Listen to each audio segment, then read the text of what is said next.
The ultimatum.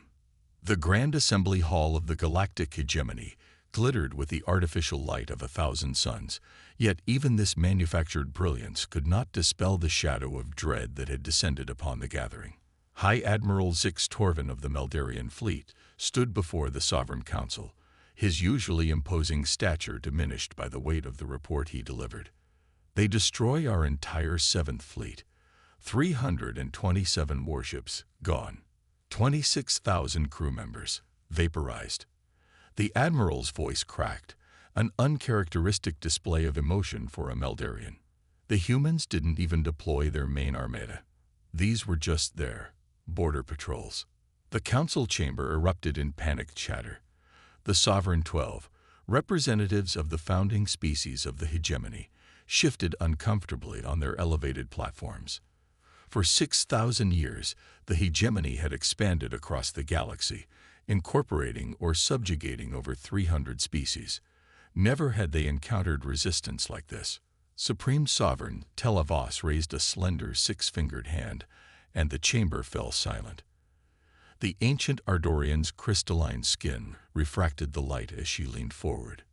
"Admiral," she spoke, her voice like flowing water, "this is the 4th military engagement we have lost against the humans in less than one of their Earth years. Our intelligence indicated they were a pre-interstellar civilization barely a century ago. How is this possible?" The Admiral's compound eyes flickered with shame. "We miscalculated, Sovereign. Humans appear technologically primitive until they're threatened. Then they evolve at an unprecedented rate. Their neural networks and quantum computation abilities exceed even Ardorian systems. Their weaponry." He paused, struggling to find words. "It's as if they anticipated our tactics before we even deployed them." First Counselor Dravnak of the Vrekti Imperium, a massive reptilian being whose species had once been feared warriors before joining the hegemony, slammed his scaled fist against the council table. "This is outrageous. We offered them standard integration terms: protection, technology, and cultural preservation in exchange for resources and allegiance, terms that hundreds of species have accepted gratefully." "With respect, Counselor," the Admiral replied cautiously, "the humans saw our standard terms as thinly veiled enslavement. When we established mining operations on their Mars colony without permission, they viewed it as an invasion, not as the cultural exchange our diplomats presented it as." The Sovereign Council exchanged troubled glances.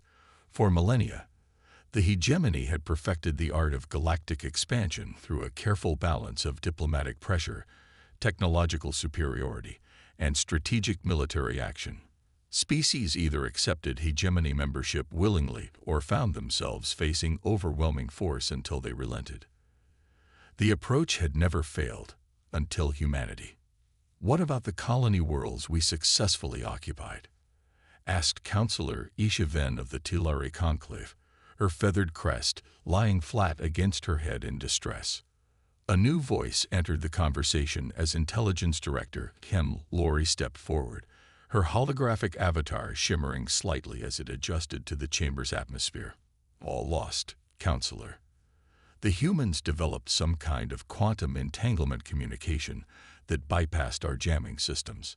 Their resistance cells coordinated simultaneously across 12 worlds.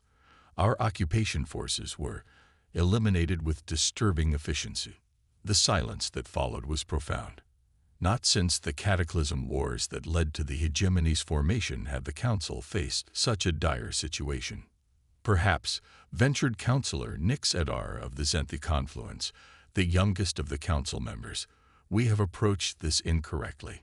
Humans are clearly not like other species we have encountered.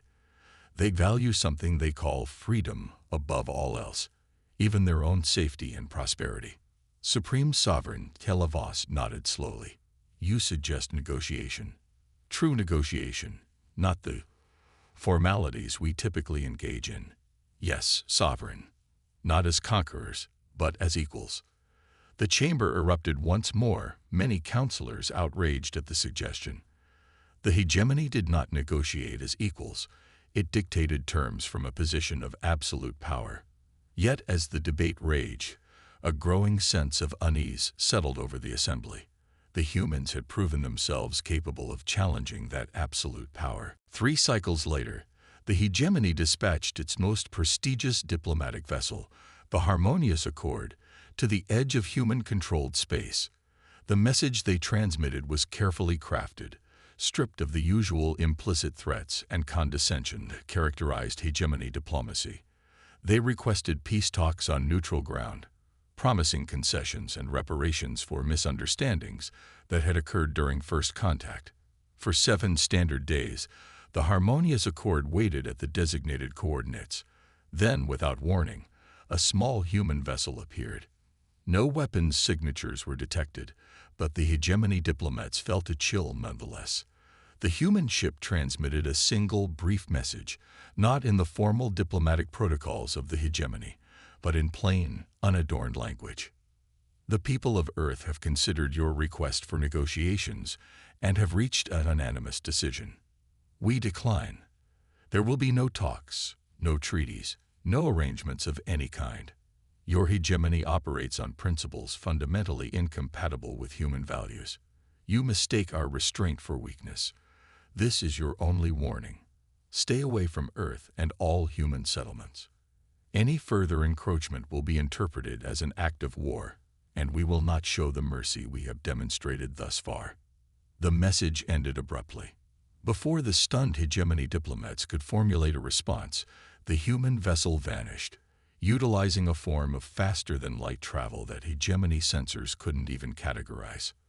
When the Harmonious Accord returned to hegemony space and the message was relayed to the Sovereign Council, true panic set in for the first time in the hegemony's 6,000-year history. Humanity had not only resisted integration, not only defeated their military forces, but had now rejected peace itself. The implications were staggering. "They're going to attack," whispered Councillor Dravnak. His earlier bluster evaporated. "They're going to attack, and we cannot stop them." Intelligence Director Kemlori's hologram flickered as she processed data in real time. "That's what's most concerning, Councillor. Our psychological profiles of human behavior suggest they're not preparing for conquest. They don't want our worlds or our resources. They want to be left alone. And they're willing to ensure that happens by any means necessary." Supreme Sovereign Telavos, who had led the hegemony for over 3 centuries, felt something she had never experienced before: existential dread. The humans were not playing by the rules of galactic politics as the hegemony understood them. They weren't seeking advantage or expansion, or even revenge. They simply refused to be controlled, and that made them more dangerous than any enemy the hegemony had ever faced. "Implement Protocol Omega," she commanded, her voice barely audible. "Withdraw all forces from human-claimed territories immediately. Establish a buffer zone of 30 light-years. No hegemony vessel is to approach human space without direct council authorization." As the orders were transmitted across hegemony systems, the Sovereign 12 sat in stunned silence. For the first time in their collective memory, the hegemony was retreating, not strategically repositioning, not temporarily withdrawing, retreating in fear. Across the chamber, on screens displaying real-time data from across the galaxy, reports were already coming in. Hegemony member worlds that had previously been docile were suddenly questioning authority. Minor rebellions that would normally be swiftly crushed were gaining momentum. The myth of hegemony invincibility had been shattered by a species that, by all accounts, should have been easy to subjugate. And somewhere, on a blue planet orbiting an unremarkable yellow star, humanity watched and waited, their message to the galaxy unmistakable: "We will not be ruled." The reckoning. The central command bunker beneath Mount Obsidian on the hegemony capital world of Ardoria Prime had not been fully activated in over 2,000 years. Now it hummed with frantic activity as the military high command prepared for what many feared would be the end of their 6th-millennium reign. Fleet Admiral Jor Tavik studied the holographic display, showing defensive positions around key hegemony worlds. The formations were impressive. Thousands of warships arranged in intricate patterns, planetary shield generators operating at maximum capacity, ground forces mobilized on unprecedented scales. Yet the Admiral knew it was all theater. If the humans decided to attack in force, these defenses would mean nothing. Any unusual activity at the buffer zone? He asked his second-in-command. Nothing, sir. Human vessels remain within their territory. No communications, no probing actions, no detectable military buildups. That's what disturbs me most, the Admiral muttered. They're not acting like an enemy preparing for war. In the Sovereign Council chamber, a very different conversation was taking place.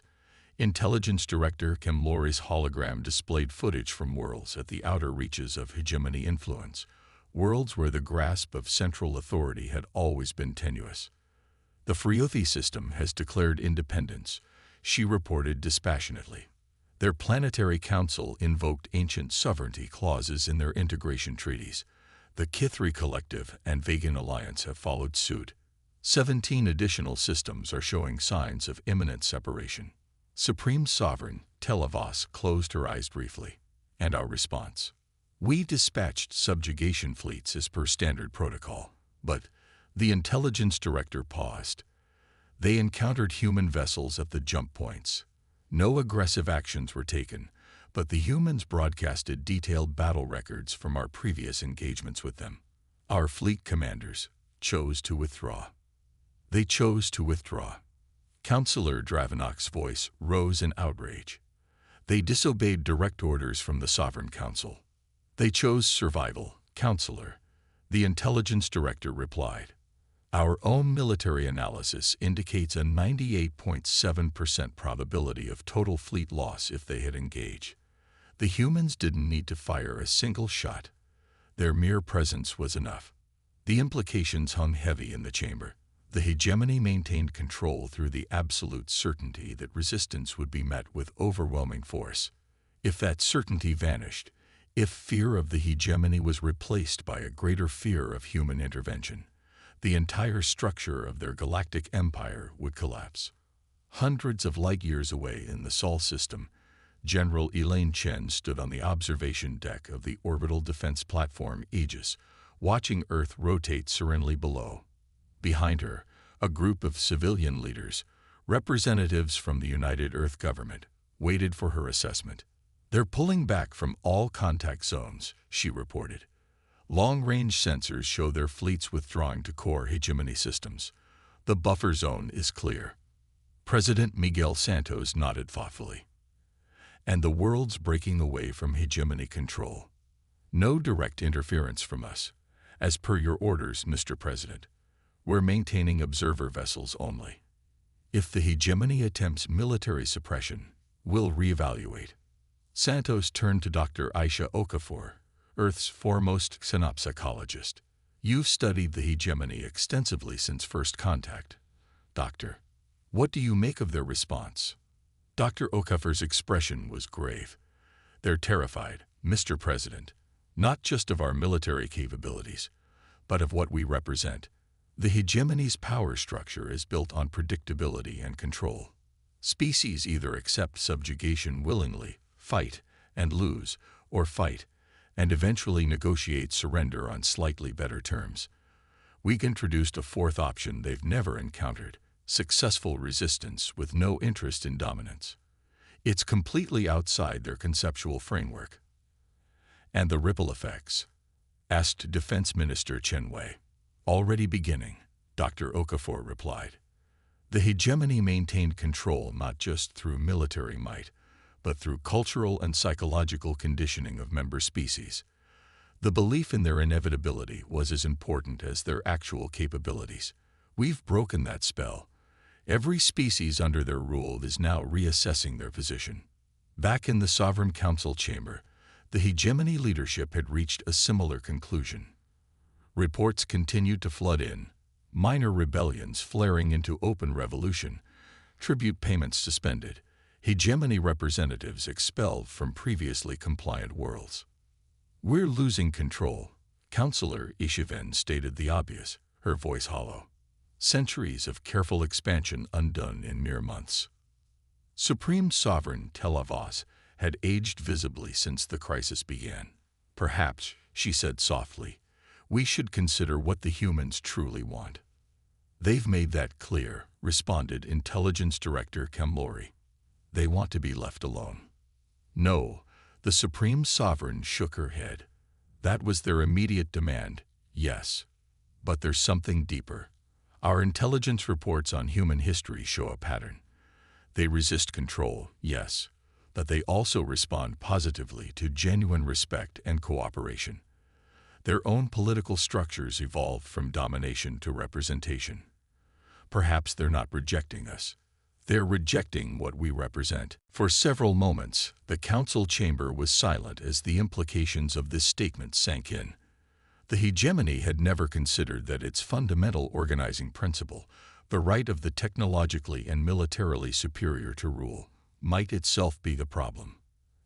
As the hegemony struggled with this existential crisis, humanity made its next move, not with weapons or threats, but with an open broadcast to every species in the galaxy. To all sentient peoples, the United Earth Government extends greetings. Recent events have likely caused confusion and concern across many worlds. We wish to clarify our position. Humanity does not seek conquest or domination. We have no interest in replacing the galactic hegemony with a human empire. What we stand for is simple: the right of all sentient species to determine their own destiny, free from coercion. To that end, we are establishing the Galactic Accord for Mutual Defense, a voluntary association of independent worlds. Any species that wishes to join will receive human protection against external aggression, technological exchange on equal terms, and fair trade agreements. Membership requires only one commitment: respect for the sovereignty of all other members. The hegemony itself is welcome to join, not as rulers, but as equals. The choice is yours. We will not force our vision upon anyone, for that would make us no better than those we oppose. The future of the galaxy should be shaped by all who inhabit it, not dictated by the few over the many. The broadcast ended with coordinates for a neutral meeting point where interested representatives could gather to discuss the proposed accord. In the days that followed, the hegemony faced its greatest crisis. Nearly a third of its member worlds immediately declared their intention to join the human proposed accord. Another third began internal debates that threatened to tear their societies apart. Only the original sovereign species and their closest allies remained firmly committed to the old order, and even among them, voices of dissent were growing. Faced with the collapse of everything they had built, the Sovereign Council made the most difficult decision in their history: send a representative to the humans' meeting point. Supreme Sovereign Telavos ordered, her voice weary but resolute. Not to join their accord, but to listen, to understand. Perhaps there is a middle path between what was and what they propose. As the hegemony's diplomatic vessel departed for the coordinates specified in the human broadcast, the Supreme Sovereign stood alone in her private chamber, gazing at ancient artifacts from the early days of space exploration. Her people had once been explorers too, before they became conquerors. Perhaps, she reflected, it was time to remember that heritage. Across the galaxy, humanity watched and waited. They had not sought this role as catalysts of change, had not wanted to become the force that toppled a 6,000-year-old empire. They had simply refused to bend, refused to accept that freedom could be negotiated away. In doing so, they had inadvertently shown countless species that resistance was not futile, that determination could overcome even the most entrenched power. What would emerge from the ashes of the old order remained to be seen. But one thing was certain: the galaxy would never be the same again. The era of unquestioned hegemony rule was over, replaced by something both more chaotic and more just: a community of equals, standing together not through force or fear, but through shared principles and mutual respect.